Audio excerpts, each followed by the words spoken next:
कुणबी मराठ्यांपासून सावध रहा, प्रकाश आंबेडकरांनी हे वक्तव्य केलंय। कुणबी आमदार ओबीसी म्हणवतो, पण सभागृहामध्ये तो मराठ्यांसोबत असल्याचं सांगतो, असं प्रकाश आंबेडकरांनी म्हटलंय। तर सावध रहा म्हणता मराठे दरोडेखोर आहेत का, बच्चू कडूंनी हा सवाल केलाय। दरम्यान कळत नसेल तर बोलू नये, प्रकाश आंबेडकरांनी या शब्दात प्रत्युत्तर दिलंय।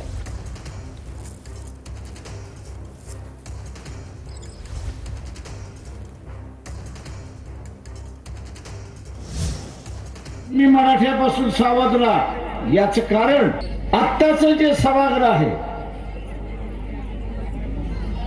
यामध्ये 190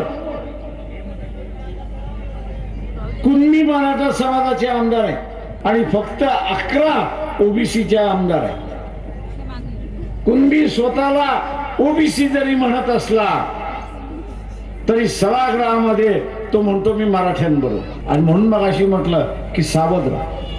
आता मला असं वाटतं त्यांचा अभ्यास काय आहे, कशा पद्धतीनं सावध राहा म्हणजे काय, सावध राहा म्हणजे ते काही लुटारू आहे का किंवा ते दरोडेखोर आहे का, तर हे त्यांनी पाहिलं असेल, ते सांगितलं पाहिजे त्यांनी।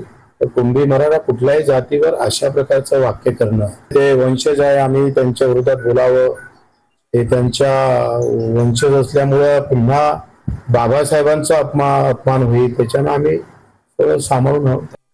कळत नसेल तर माझ्या अंदाजाने बोलू नये एवढंच फक्त मी सांगेन।